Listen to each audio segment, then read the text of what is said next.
नमस्कार, स्वागत है आपका हमारे चैनल पे। जिस तरीके से महाराष्ट्र में सियासी भूचाल मचा हुआ है, संजय राउत सीधे सीधे अपनी बागी विधायकों और एकनाथ शिंदे को सीधे सीधे धमकी देते हुए नजर आ रहे हैं। जिस तरीके से उनके धमकी देने के बाद उनके घरों को जलाया जा रहा है, उनके घरों पे तोड़फोड़ की जा रही है, उनके दफ्तरों को पर तोड़फोड़ की जा रही है। तो हमारे साथ यहाँ पे मौजूद हैं शिवम जी। आइए शिवम जी से जानते हैं कि वो किस तरीके से महाराष्ट्र की इस राजनीति को देख रहे हैं। जी नमस्कार जी। ये जो धमकी आया है ये नॉर्मल धमकी नहीं है। जो संजय रावत जी बोल रहे हैं कि महाराष्ट्र में आग लगा देंगे, मारपीट करेंगे, ये ओपन चैलेंज हमारे संविधान को है। और जो लोग दिन भर संविधान संविधान चिल्लाते हैं कि देश का संविधान खतरे में है, मोदी जब से आया है मोदी संविधान बदलना चाह रहा है, वो सभी लोग आज चुप हैं जब खुले में संजय रावत जी तमाम चुने हुए विधायक को धमकी दे रहे हैं। जो विधायक अभी गुवाहाटी में उनको धमकी दे रहे हैं कि आओ महाराष्ट्र तुमको देख लेंगे, अगर चाह ले तो आग लगा देंगे, मारपीट करेंगे। इस तरह का ओपन धमकी जो है, मैं फिलहाल जितने वर्ष में देख रहा हूं पहला बार इस तरह का ओपन धमकी दिया जा रहा है। वहीं राहुल गांधी जो मोदी जी से गले मिलते नहीं है, प्यार तथाकथित प्यार दिखाने के लिए संसद में मोदी जी के गले पड़ जाते हैं। तो इसीलिए ये अब राहुल गांधी को भी इस पे अपना पक्ष जो है वो साफ रखना चाहिए कि राहुल गांधी जी जो बोलते हैं हम प्यार बांटते हैं, मोदी नफरत बांटता है। तो भाई राहुल गांधी जी अब आप कहां हैं जब आपका एक साथी नेता ये कह रहा है कि तमाम जनता के चुने हुए जो एमएलए हैं उनको मारेंगे, उनके दफ्तर में आग लगाया जा रहा है, उनके दफ्तर में तोड़फोड़ किया जा रहा है, और जो एमएलए की पत्नी है, बच्चे हैं, उनको कई नेता ये धमकी दे रहे हैं कि भाई एमएलए तुम वहां हो, तुम्हारी पत्नी और बच्चा तो यहां है, अगर वो कुछ गलत हैं तो राहुल गांधी जी उनके खिलाफ सुप्रीम कोर्ट में जाइए। आपके इकोसिस्टम में तो इतने वफादार वकील हैं जो रात 2 बजे आतंकवादी के लिए कोर्ट खुलवा लेते हैं। तो भाई अगर वो एमएलए कुछ गलत है तो आप सुप्रीम कोर्ट में जाकर के केस लड़िए। लेकिन ये किस तरह है कि आप अपने छोटका जो चिरकुट है, वो संजय रावत हो या अन्य हो,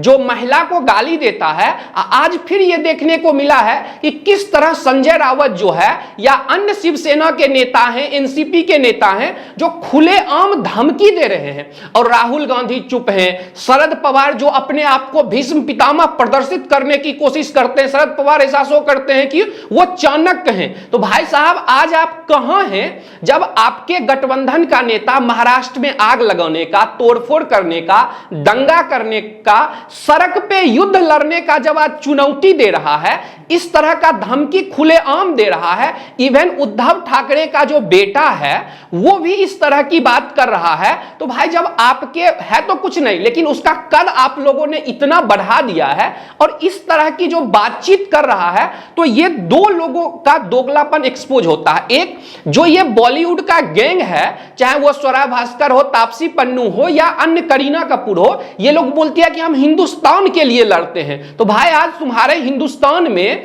चुने हुए प्रतिनिधि को मारने की धमकी दी जा रही है, उसके दफ्तर पे तोड़फोड़ कर रहे हो, कहां हो? या तमाम जो ये पत्रकार का लुटियंस लॉबी है जो अपने आप को क्रांतिकारी पत्रकार बताता है, चाहे वो साक्षी जोशी हो, पुण्य प्रसून वाजपेयी हो, अजीत अंजुम हो, ये तमाम लोग चुप्पी साधे हुए इस पे कुछ बोल ही नहीं रहा है। जो ये दंगा का धमकी दिया जा रहा है, काटने मारने का बात किया जा रहा है, इस पे ये क्रांतिकारी पत्रकार का भी लॉबी चुप है। और वो बॉलीवुड का भी एक गैंग जो है जावेद अख्तर, आमिर खान वाला, वो गैंग भी चुप है। तो इसीलिए ये जनता को देखने की जरूरत है कि किस तरह ये लोग सिलेक्टिव अपना मुंह खोलते हैं। तो ये इन लोगों के दोगलापन को भी ये एक्सपोज कर रहा है। एक तरफ जहां संजय राउत कह रहे हैं कि असली शिव सैनिक हम हैं, तो वहीं बागी विधायक और एकनाथ शिंदे जो कह रहे हैं कि इन्होंने हिंदुत्व को छोड़ लिया है और उद्धव ठाकरे जी जो सीएम है वो कभी हमसे मिलने नहीं आते हैं, उसकी वजह से हमने बगावत की है। देखिए, जहां तक बात रही गद्दारी की, तो गद्दारी की जो बात रही, तो सबसे पहले तो उद्धव ठाकरे ने खुद बाला साहब के साथ गद्दारी की, यानी अपने पिता के साथ गद्दारी की। जो बाला साहब बोलते थे, ये मैं नहीं बोल रहा हूं, ये बाला साहब बोलते थे कि जो कांग्रेस में गठबंधन करेगा वो हिजड़ा है। मैं हिजड़ा को भी बुरा नहीं मानता हूं, सभी इंसान हैं, लेकिन बाला साहब ने ये बोला था। तो सबसे पहले पिता के साथ गद्दारी बाला साहब के साथ गद्दारी उद्धव ठाकरे ने किया।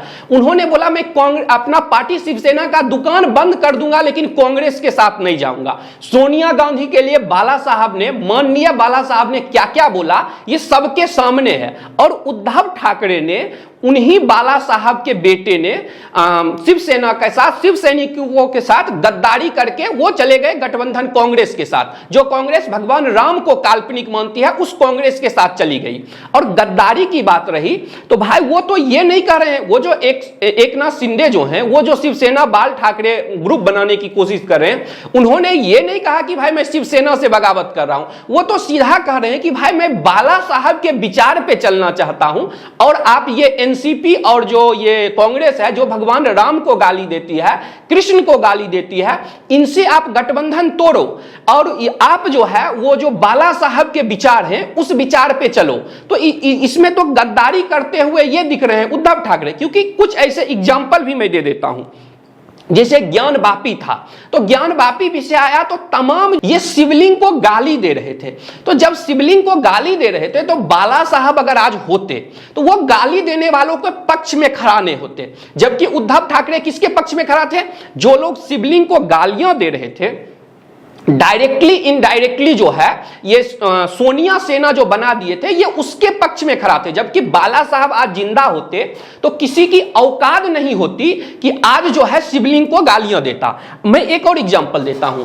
राहुल गांधी जो है, माननीय स्वतंत्रता सेनानी वीर सावरकर जी को राहुल गांधी गाली देते थे, उनको माफी वीर कहते थे। उद्धव ठाकरे जो है वो राहुल गांधी और सोनिया गांधी के चरणों में गिर गए। अगर बाला साहब के सामने कोई वीर सावरकर को गाली देता तो बाला साहब बोलते मैं हिंसा को सपोर्ट नहीं कर रहा हूं, सिर्फ बाला साहब की विचार बता रहा हूं। और उद्धव ठाकरे वीर सावरकर को जो गाली देते हैं उनके साथ जाके उद्धव ठाकरे खड़ा हैं। तो बताएं उद्धव ठाकरे कि वो बाला साहब के साथ गद्दारी कर रहे हैं या एकनाथ शिंदे कर रहे हैं। तो यह बिल्कुल क्लियरली दिख रहा है कि उद्धव ठाकरे, एक जो अंधा आदमी होगा वो भी अपने समझ से यह बता सकता है कि उद्धव ठाकरे जो है वो बाला साहब से गद्दारी किए हैं। और उद्धव ठाकरे को सही रास्ता पे लाने के लिए जो बाला साहब के स्वयंसेवक हैं वो उद्धव को सही रास्ता पे लाने के लिए ये चीज कर रहे हैं। वहीं एकनाथ शिंदे ने जो अपनी नई पार्टी बनाई है उसका नाम शिवसेना बाला साहेब है। संजय राउत का इस पर बयान आया है कि उन्होंने कहा है वोट मांगनी है तो अपने बाप के नाम से मांगे और बाला साहब का नाम यूज मत करें।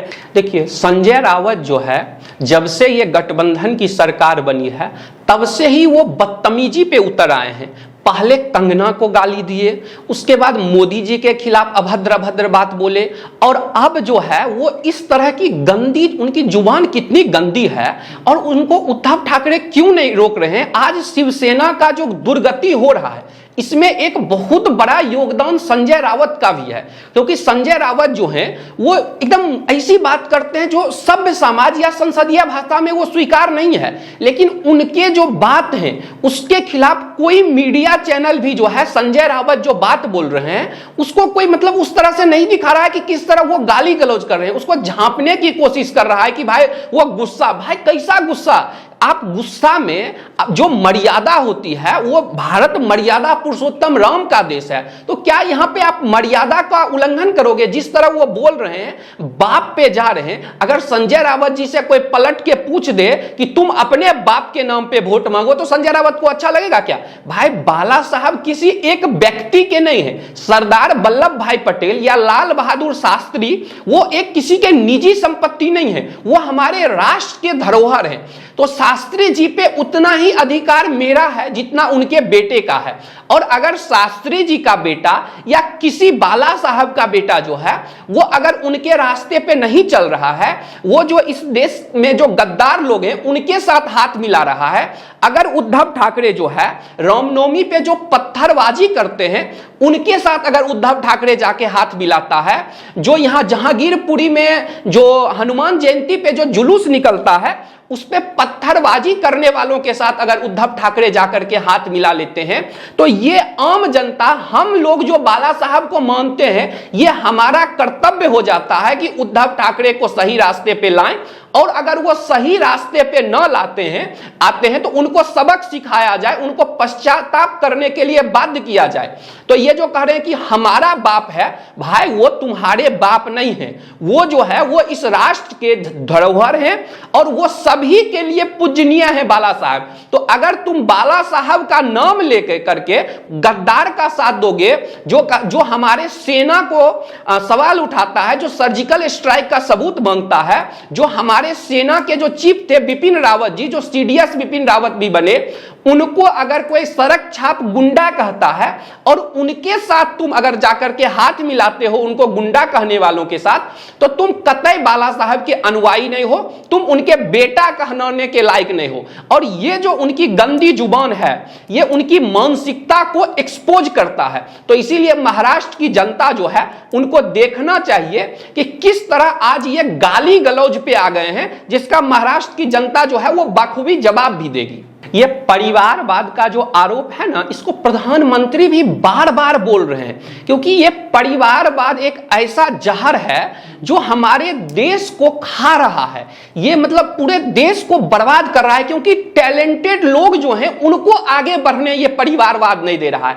आप बिहार देखिए, उत्तर प्रदेश देखिए, महाराष्ट्र देखिए, तमाम जगह जो टैलेंटेड लोग हैं, जो इस देश का और आगे विकास कर सकते हैं, भारत को और ऊंचाई पे ले जा सकते हैं, उन तमाम लोगों को कुचला जा रहा है। महाराष्ट्र में ही क्या हुआ, उद्धव ठाकरे जो है अपने बेटा को आगे करने के लिए, अपने आप को आगे करने के लिए बीजेपी के साथ चुनाव लड़ा, मोदी जी का पोस्टर लगा करके उनका हर एमएलए वोट मांगा, और जब जीत गए तो इसी परिवारवाद, इसी सत्ता के लालच के लिए बीजेपी के साथ गद्दारी किए। आज वो दूसरे पे गद्दारी का आरोप लगा रहे हैं। वो तो गद्दारी खुद किए, अपने पिता के साथ किए, बीजेपी के साथ किए, महाराष्ट्र की जनता के साथ किए, सिर्फ किस लिए, सत्ता और परिवारवाद की मोह के लिए। ये वही उद्धव ठाकरे हैं जो मोदी जी के साथ स्टेज पे आकर के साथ वोट मांगते थे, देवेंद्र फडणवीस के नेतृत्व में वोट मांगते थे, और अपने बेटा को आगे बढ़ाने के लिए इस तरह का धोखा किए। और इसके बाद जब मुख्यमंत्री बन गए तो आज जो तमाम विधायक अभी गुवाहाटी में हैं, वो लेटर बम जो निकाले हैं उसमें वो ये क्लियर कह रहे हैं कि हमारी अवहेलना हो रही थी। जो इनका संजय रावत है, उद्धव ठाकरे है, आदित्य ठाकरे है, ये लोग ग्रुप बना करके डिसीजन लेता था।